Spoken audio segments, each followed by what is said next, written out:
দেশের 50 বছরের ইতিহাসে সর্বোচ্চ ঘাটতির বাজেট ঘোষণা হতে যাচ্ছে কাল। বাজেট অধিবেশন শুরু।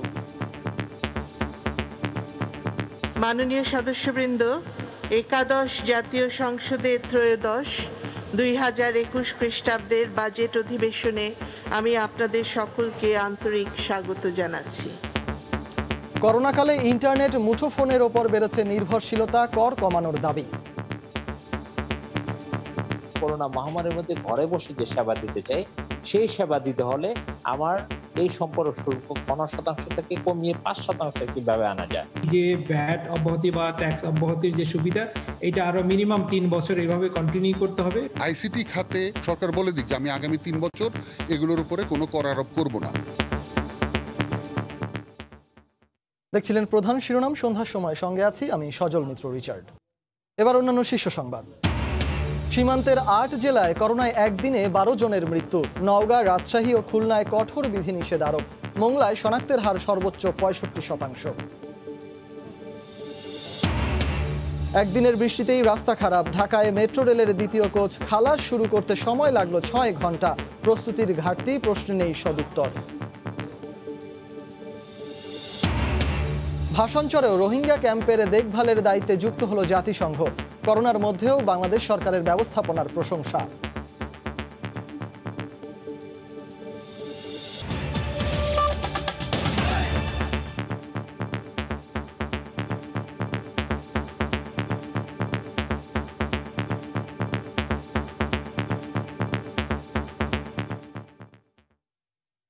স্বাধীন বাংলাদেশের 50 বছরের ইতিহাসে সর্বোচ্চ ঘাটতির বাজেট ঘোষণা হতে যাচ্ছে কাল। প্রথমবারের মতো 6 লাখ কোটি টাকা ছাড়াতে যাচ্ছে আকারের দিক থেকেও সবচেয়ে বড় নতুন এ বাজেট, যার প্রস্তাবনা জুড়েই থাকছে দেশীয় শিল্প আর ব্যবসায়ীদের জন্য নানা সুবিধা। এতে এনবিআরকে দেয়া হতে পারে 3,30,000 কোটি টাকার কর আদায়ের বিশাল লক্ষ্য। পাশাপাশি বার্ষিক উন্নয়ন কর্মসূচিতে সরকার ব্যয় লক্ষ্যমাত্রা থাকবে 2,25,324 কোটি টাকা। জুবাইর ফয়সালের রিপোর্ট। জুন এলেই দেশ জুড়ে আলোচনার কেন্দ্রে থাকে রাষ্ট্রীয় আয় ব্যয়ের খতিয়ান জাতীয় বাজেট। আগামী 1 বছরে সরকার কোথা থেকে আয় করবে আর কোথায় বা খরচ করবে, সঙ্গে ভান্ডারে থাকবে কত টাকার সংকট, তা নিয়েই সরব থাকে সংশ্লিষ্টরা। জীবন জীবিকার প্রাধান্য, আগামীর বাংলাদেশ, এই শিরোনামেই বৃহস্পতিবার 2021-22 অর্থ বছরের জন্য 6,03,681 কোটি টাকার সম্ভাব্য বাজেট ঘোষণা করতে যাচ্ছেন অর্থমন্ত্রী আ.হ.ম মুস্তফা কামাল। বিভিন্ন সূত্রে পাওয়া তথ্য বলছে, নতুন বাজেটে ঘাটতি থাকতে পারে 2,11,000 কোটি টাকা, যা দেশের মোট জিডিপির 6.1%। বাংলাদেশের স্বাস্থ্য খাতে 1 ঘন্টা 16 মিনিটের অধিবেশনে অর্থমন্ত্রীর সংক্ষিপ্ত বক্তব্যের সঙ্গে 3D প্রেজেন্টেশনের মাধ্যমে তুলে ধরা হতে পারে করোনাকালীন বাংলাদেশের উন্নয়ন অগ্রযাত্রার নানা মাইল ফলক। বাজেটে রাজস্ব আদায়ের লক্ষ্য ধরা হতে পারে 3,89,000 কোটি টাকা। এর বাইরে ব্যাংক থেকে সরকারের সম্ভাব্য ঋণ 76,452 কোটি টাকা। সঞ্চয়পত্র বিক্রি থেকে আসতে পারে 32,000 কোটি টাকা। নতুন বাজেটে কাজের বিনিময়ে খাদ্য কর্মসূচিতে বরাদ্দ থাকতে পারে 2,588 কোটি টাকা। অভ্যন্তরীণ ও বৈদেশিক ঋণের সুদ মেটাতে সরকারের সম্ভাব্য ব্যয় ধরা হতে পারে 68,589 কোটি টাকা। সুখবর আসতে পারে পুঁজিবাজারেও। বিনিয়োগে বহাল থাকতে পারে কালো টাকা সাদার সুযোগ। কমানো হতে পারে লেনদেনের উপর বহাল থাকা অ্যাডভান্স ইনকাম ট্যাক্সও। আবার বহাল থাকতে পারে মোবাইল অপারেটর, তামাক, বিড়ি, সিগারেট, তামাকজাত পণ্য প্রস্তুতকারী কোম্পানির ন্যূনতম করের হার। যদিও ভর্তুকি বাড়াতে নতুন বাজেটে কৃষি খাতে বরাদ্দ বাড়বে প্রায় 10,000 কোটি টাকা। তৃতীয় লিঙ্গের 100 জনের কর্মসংস্থান হবে এমন সব কোম্পানির কর্পোরেট কর 5% কমানোর সিদ্ধান্ত নিতে পারে সরকার। বাড়তে পারে মুক্তিযোদ্ধাদের মাসিক ভাতাও। জুবাইর ফয়সাল, সময় সংবাদ, ঢাকা। করোনাকালে সামাজিক যোগাযোগ থেকে শুরু করে দাপ্তরিক কাজকর্ম, কেনাকাটা, আর্থিক লেনদেন সবই চলছে মোবাইল ফোন কিংবা ইন্টারনেটে। আসছে বাজেটে মোবাইল ফোনে কথা বলায় কিংবা ইন্টারনেট ব্যবহারের খরচ কমবে কি, এ নিয়ে গ্রাহকদের মধ্যে চলছে চুলচেরা বিশ্লেষণ। খাত সংশ্লিষ্টরা বলছেন, মহামারীতে অর্থনীতিকে সচল রাখতে গুরুত্বপূর্ণ হয়ে উঠছে টেলিকম সেবা। তাই মোবাইল ফোন আর ইন্টারনেট যন্ত্রাংশে কর ছাড় চান সেবাদাতারাও। শুভ খানের রিপোর্ট। 2015 সালের জুন পর্যন্ত মুঠোফোন ব্যবহারে শুধু 15% ভ্যাট দিতেন গ্রাহকরা। তবে 2015-16 অর্থ বছরের বাজেটে প্রথমবার মুঠোফোন ব্যবহারে 3% সম্পূরক শুল্ক আরোপ করা হয়। এরপর থেকে হোক কথা বলা কিংবা ইন্টারনেট ব্যবহার, প্রতি বছর কর বাড়ছেই।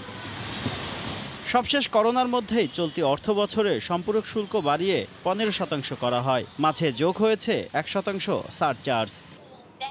সব মিলিয়ে মুঠোফোনে 100 টাকার কথা বলায় 33 টাকা 25 পয়সা এবং ডাটা ব্যবহারে প্রায় 22 টাকা কর দিতে হয় 17 কোটি গ্রাহককে। 200 টাকা চার্জ রয়েছে সিম কার্ডে। করোনা মহামারীর মধ্যে ঘরে বসে যে সেবা দিতে চাই, সেই সেবা দিতে হলে আমার এই সম্পর্ক শুল্ক 15% থেকে কমিয়ে 5% কিভাবে আনা যায়। 40 থেকে 45% হারে কর্পোরেট কর দেয় মুঠোফোন সেবাদাতারাও। এতে বিনিয়োগ কমছে বলে দাবি অপারেটরদের। গ্র্যাজুয়ালি এই 40টাকে 20-25% লেভেলে আনতে হবে। যদি না আনে, শেয়ারহোল্ডারদের জন্য এই ধরনের মার্কেটে ইনভেস্ট করা উড বি ডিফিকাল্ট। অপটিক্যাল ফাইবারের মাধ্যমে দেশে প্রায় 2,500 ইউনিয়নে দ্রুতগতির ইন্টারনেট সংযোগ পৌঁছে দিয়েছে সরকার। তবে বাড়তি করের কারণে সেবায় ঘটছে বিঘ্ন। প্রান্তিক পর্যায়ে একটা ফাইবার অপটিক্স মোডেম দরকার পড়ে। সেই ফাইবার অপটিক্স মোডেমে এখনো 56%, 55%-এর মতন ট্যাক্স এবং আদার্স ডিউটিগুলি আছে। বর্তমানে দেশে 13টি প্রতিষ্ঠান চাহিদার প্রায় 80% মুঠোফোন উৎপাদন করছে। মহামারীতে টিকে থাকতে দাবি উঠেছে কর অব্যাহতির সময় বাড়ানোর। যে ভ্যাট অব্যাহতি বা ট্যাক্স অব্যাহতির যে সুবিধা, এটা আরো মিনিমাম 3 বছর এইভাবে কন্টিনিউ করতে হবে। ব্যবসায়ী কিংবা সেবাদাতা দিন শেষে সব করের বোঝা চাপছে জনগণের কাঁধে। অন্তত মহামারীর সময়ে তাই কর ছাড়ের আহ্বান বিশ্লেষকদের। আইসিটি খাতে সরকার বলে দিক যে আমি আগামী 3 বছর এগুলোর উপরে কোনো কর আরোপ করব না। তার মাধ্যমে তারা কিন্তু চমৎকার একটা নেটওয়ার্ক তারা তৈরি করতে পারবে। সংশ্লিষ্টদের মতে বর্তমানে জিডিপিতে টেলিকম খাতের অবদান প্রায় 7%। শুভ খান, সময় সংবাদ, ঢাকা। এবার অন্য প্রসঙ্গ। সীমান্তবর্তী জেলাগুলোতে করোনা সংক্রমণের হার ও মৃত্যুর সংখ্যা দুটোই সমান তালে বাড়ছে। যুক্ত হচ্ছে নতুন নতুন স্থান। বুধবার দুপুর পর্যন্ত 24 ঘন্টায় সীমান্তের 8 জেলায় মারা গেছেন 12 জন। এছাড়া মোংলায় মৃত্যু হয়েছে আরও 2 জনের। এই একদিনে শনাক্তের হার সবচেয়ে বেশি মোংলায় 65%। এদিকে রাজশাহীতে বৃহস্পতিবার সন্ধ্যা 7টা থেকে সকাল 6টা পর্যন্ত চলাচলের ওপর নিষেধাজ্ঞা আরোপ করা হয়েছে। নওগাঁ পৌরসভা ও নিয়ামতপুর উপজেলায় দেয়া হয়েছে 1 সপ্তাহের বিশেষ লকডাউন। ভারত সীমান্তবর্তী দেশের 8 জেলায় করোনা সংক্রমণ বেড়েই চলেছে। এর মধ্যে চাঁপাইনবাবগঞ্জ, নওগাঁ, রাজশাহী, নাটোর, সাতক্ষীরা, যশোর, দিনাজপুরে করোনা উপসর্গ নিয়ে হাসপাতালে রোগী ভর্তির সংখ্যা বেশি। এদিকে বাগেরহাটের মোংলা উপজেলায় গত 24 ঘন্টায় 59 জনের নমুনা পরীক্ষায় করোনা শনাক্ত হয়েছেন 33 জন, মারা গেছেন 2 জন। রাজশাহী অঞ্চলে করোনা রোগের মৃত্যুর মিছিল বাড়ছেই, সেই সাথে পাল্লা দিয়ে বৃদ্ধি পাচ্ছে সংক্রমণের উপসর্গ নিয়ে মানুষের সংখ্যাও। গত 24 ঘন্টায় করোনা আক্রান্ত হয়ে 7 জন মারা গেছেন। এর মধ্যে চাঁপাইনবাবগঞ্জের 3 জন, রাজশাহীর 3 জন এবং নাটোরের 1 জন। গত 24 ঘন্টায় নতুন রোগী ভর্তি হয়েছেন 21 জন। সিট না থাকার জন্য আমি গতকাল পর্যন্ত রাত পর্যন্ত ঘোরাঘুরি করেছি, কিন্তু কোনো ইউনিটে আমি ভর্তি করতে পারিনি। করোনা কেবিনে, করোনা ওয়ার্ডে সিট নাই। কিছুটা তো অ্যালার্মিং অবশ্যই। সঠিক সিদ্ধান্তটা সঠিকভাবে যদি আমরা অ্যাপ্লাই সঠিক সময় করতে না পারি, এর পরবর্তী ইফেক্টটা কিন্তু আমাদেরকে ভোগ করতে হবে। নওগাঁয় গত 24 ঘন্টায় করোনায় 3 জনের মৃত্যু হয়েছে। নতুন আক্রান্ত হয়েছেন 67 জন। আমরা খুব আতঙ্কের মধ্যে আছি নওগাঁবাসী। আমরা লক্ষ্য করছি যে সংক্রমণের হারটা বৃদ্ধির দিকে। পজিটিভিটি রেট হলো 34%। নাটোরে করোনা সংক্রমণের হার বেড়ে যাওয়ায় শহরের প্রধান বাণিজ্যিক এলাকা কানাইখালী মাঠ থেকে আলাইপুর মার্কার মসজিদ পর্যন্ত প্রায় 1 কিলোমিটার এলাকায় সব ধরনের গণপরিবহন বন্ধ করে দিয়েছে পুলিশ। যেখানে করোনা সংক্রমণের হার বেশি সেই অঞ্চলগুলোকে আমরা লোকালি ব্লকের মতো করে এবং সেখানে ব্যাপকভাবে মাইকিংয়ের ব্যবস্থা করেছি। নতুন করে সংক্রমিত হয়েছে সীমান্ত ঘেঁষা জেলার কুড়িগ্রাম। গত 24 ঘন্টায় 31 জনের নমুনা পরীক্ষায় 11 জন পজিটিভ পাওয়া গেছে। আক্রান্তের হার 32%। একটা উদ্বেগের বিষয়, এই জন্য আমরা মাস্ক পরিধান, স্বাস্থ্যবিধি মেনে চলার জন্য আমরা সবাইকে পরামর্শ দিচ্ছি। একই অবস্থা সীমান্তবর্তী জেলা যশোরেও। গত 24 ঘন্টায় জেলায় নতুন করে করোনায় আক্রান্ত হয়েছেন 43 জন। সংক্রমণের হার 21%। এক্সিস্টিং ক্যাপাবিলিটি, প্রোগ্রেসিভ যে ডিমান্ডকে মিটিগেট করার জন্য নট এনাফ। এদিকে সাতক্ষীরার ভোমরা স্থলবন্দর দিয়ে প্রবেশ করছে ভারতীয় ট্রাক চালক ও সহযোগীরা। এমন পরিস্থিতিতেও সীমান্তে জনচলাচল ও পণ্য পরিবহনে মানা হচ্ছে না কোনো গাইডলাইন। সীমান্তবর্তী আরেক জেলা দিনাজপুরে সংক্রমণের হার বেড়ে 26% ঠেকেছে। করোনা উপসর্গ নিয়ে গত 24 ঘন্টায় 36 জন রোগী ভর্তি হয়েছেন। এদিকে 4 জুন থেকে খুলনা সদর, সোনাডাঙ্গা, খালিশপুর থানা এলাকায় 1 সপ্তাহ দোকানপাট বন্ধ রাখার কথা জানিয়েছে জেলার করোনা ভাইরাস প্রতিরোধ কমিটি। গত 24 ঘন্টায় 282 জনের নমুনা পরীক্ষায় করোনা আক্রান্ত হয়েছেন 73 জন। সাদিয়া আফরিন, সময় সংবাদ। করোনা সংক্রমণ রুখতে রাজশাহীতে সন্ধ্যার পর চলাচলে নিষেধাজ্ঞা জারি করা হয়েছে। বিস্তারিত জানাতে এই মুহূর্তে রাজশাহীর 0 পয়েন্টে আছেন সহকর্মী রাকিবুল হাসান। সরাসরি চলে যাব তার কাছে। রাকিব। রিচার্ড, আপনাকে ধন্যবাদ। জানেন, রাজশাহীতে আসলে গেল 1 সপ্তাহ জুড়ে কিন্তু করোনা পরিস্থিতি ভয়াবহ রূপ নিয়েছে এবং প্রত্যেক দিন যে করোনা পরীক্ষা হচ্ছিল সেটির 40% পর্যন্ত কিন্তু করোনা পজিটিভ পাওয়া যাচ্ছিল রাজশাহীতে, এবং এখনও আজকেও যেই করোনার যে পরীক্ষাটি হচ্ছে সেটিরও কিন্তু 40% পর্যন্ত এসেছে। এই পরিস্থিতিটাকে ঠেকাতে কিন্তু জেলা প্রশাসনের পক্ষ থেকে বিভিন্ন সময় জেলা যে করোনা সমন্বয় কমিটি তারা বসছিলেন এবং আজকে তারা যেই সিদ্ধান্তটি দিয়েছেন, চলমান যে লকডাউন আছে সেইটি লকডাউনের যে 4টি কিন্তু নতুন শর্ত যুক্ত করেছেন। তার মধ্যে যেটি বলা হচ্ছে যে প্রত্যেক দিন এখন পর্যন্ত পরবর্তী নির্দেশনা না দেয়া পর্যন্ত সন্ধ্যা 7টার পর থেকে সমস্ত প্রকার দোকানপাট বন্ধ থাকবে এই সময়ের, এবং এটা সকাল 6টা পর্যন্ত, এবং এই সময়ের মধ্যে কোনো ধরনের জনসমাগম হবে না কোথাও, এবং কোনো ধরনের সভা সমাবেশ অনুষ্ঠান বা এই ধরনের একসঙ্গে মানুষ জটলা বেঁধে থাকতে পারবেন না। এর পাশাপাশি পাড়া মহল্লা সহ বিভিন্ন জায়গায় দোকান এবং ছোট ছোট যে চলাচল সেটি নিষেধাজ্ঞা আনা হয়েছে, এবং এর পাশাপাশি যে বিনোদন কেন্দ্রগুলো সেগুলোও কিন্তু বন্ধ রাখার ঘোষণা করা হয়েছে।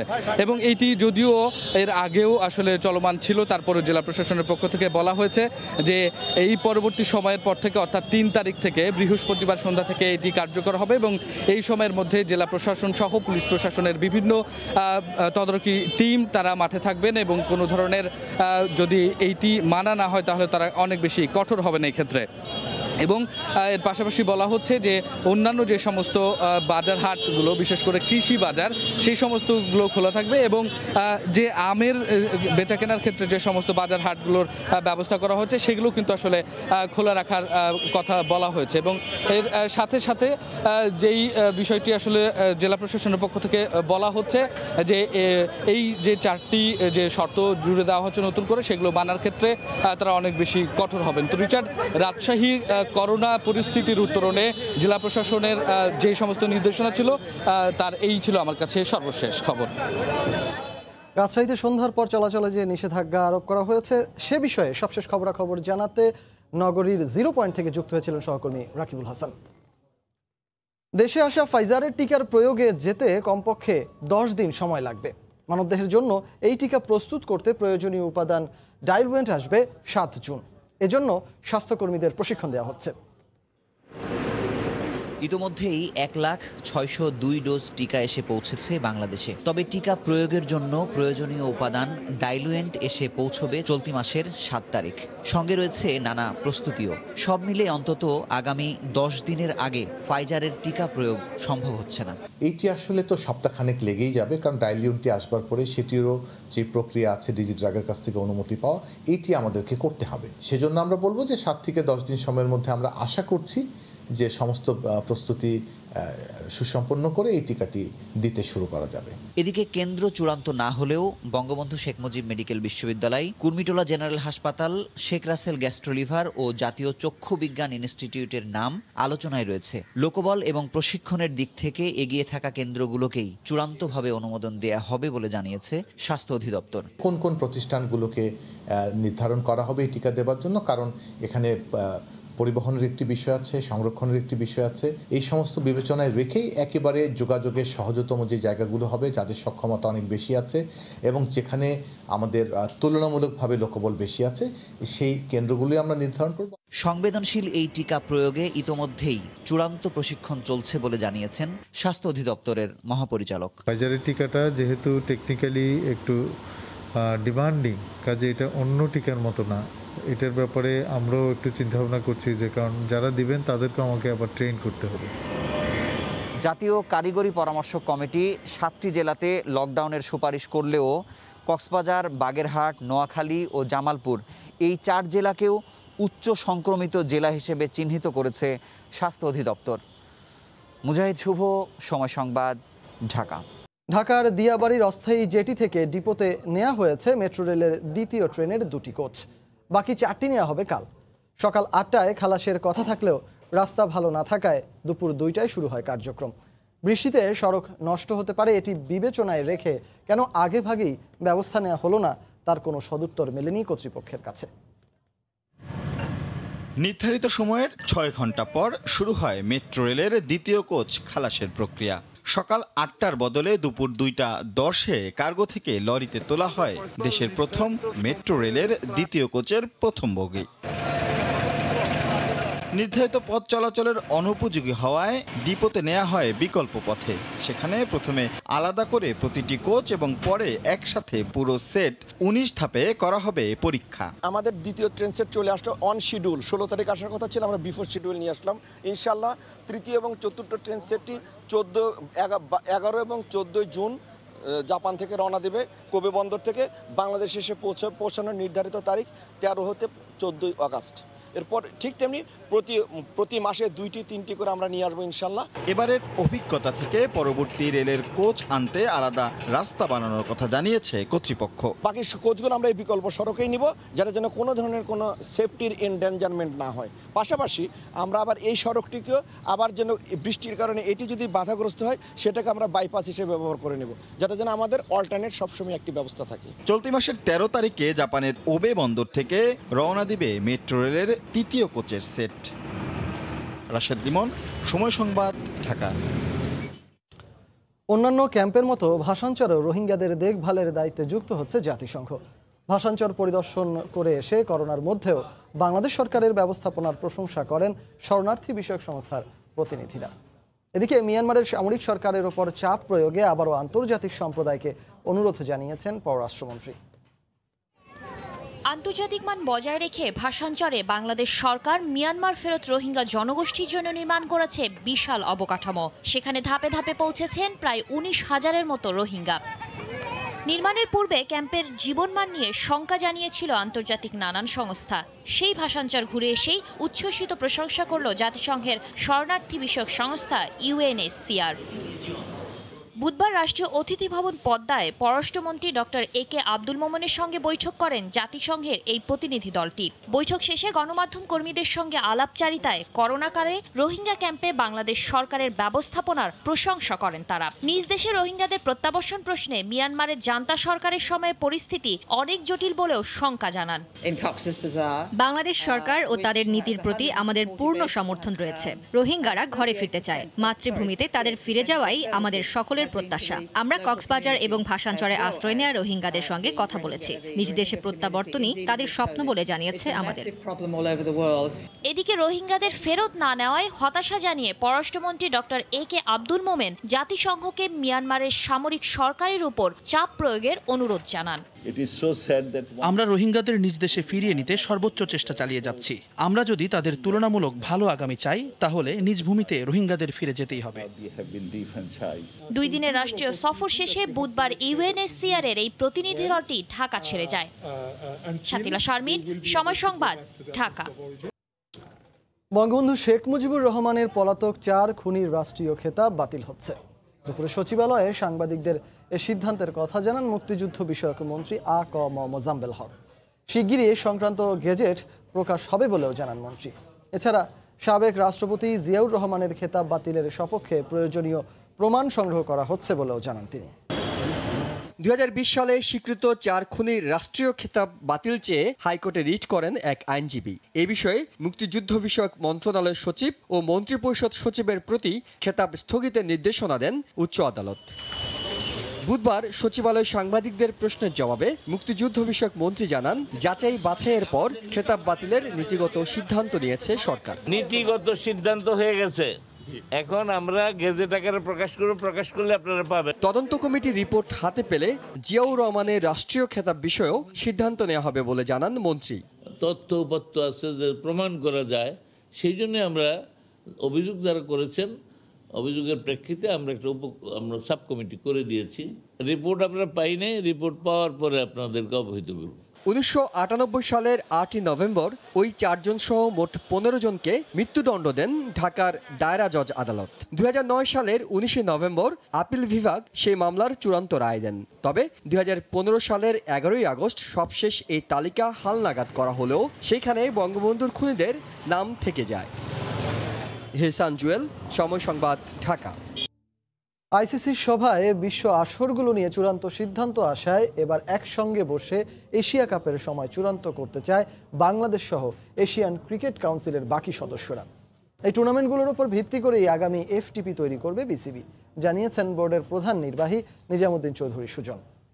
এফটিপিতে যে আইসিসি ইভেন্টগুলোর সময়টাকে আমরা ব্লক করে এবং এর বাইরে আমরা যারা এশিয়ান কান্ট্রি যারা আছি আমাদের এশিয়া কাপের জায়গাটাকে আমরা ব্লক করে বাকি যে সময়গুলো অ্যাভেলেবেল থাকবে তার উপর ভিত্তি করে আমরা আমাদের নেক্সট এফটিপিটা ডেভেলপ করব। বিডিং প্রসেসটা একটু ওপেন হয়ে আছে, এখানে শুধুমাত্র যে ফুল মেম্বাররাই পার্টিসিপেট করতে পারবে তা না, এবং এখানে যারা অ্যাসোসিয়েট মেম্বার আছেন তাদের জন্য বিষয়টা ওপেন। প্রসেসটা স্টার্ট হলে আসলে আমরা বলতে পারবো যে এটা নিয়ে কতটুকু এখান থেকে আমরা বেনিফিট নিতে পারবো। তবে একটা জিনিস যে আগের মতো যে অ্যালোকেশন করে দেয়া সেটা থাকছে না, একটা প্রপার প্রসেস ফলো করেই হোস্ট অ্যালোকেশনটা হবে, এটা আমাদের জন্য কিছুটা হলেও কমফোর্ট। এ পর্যায়ে শীর্ষ সংবাদ জানিয়ে দিচ্ছি আরেকবার। দেশের 50 বছরের ইতিহাসে সর্বোচ্চ ঘাটতির বাজেট ঘোষণা হতে যাচ্ছে কাল। অধিবেশন শুরু। করোনাকালে ইন্টারনেট মুঠোফোনের ওপর বেড়েছে নির্ভরশীলতা, কর কমানোর দাবি। সীমান্তের 8 জেলায় করোনায় একদিনে 12 জনের মৃত্যু। নওগাঁ, রাজশাহী ও খুলনায় কঠোর বিধি নিষেধ আরোপ। মোংলায় শনাক্তের হার সর্বোচ্চ 65%। এবং একদিনের বৃষ্টিতেই রাস্তা খারাপ। ঢাকায় মেট্রো রেলের দ্বিতীয় কোচ খালাস শুরু করতে সময় লাগলো 6 ঘন্টা। প্রস্তুতির ঘাটতি প্রশ্নে নেই সদুত্তর। এই ছিল সন্ধ্যার সময়ে, সঙ্গে থাকুন সময়।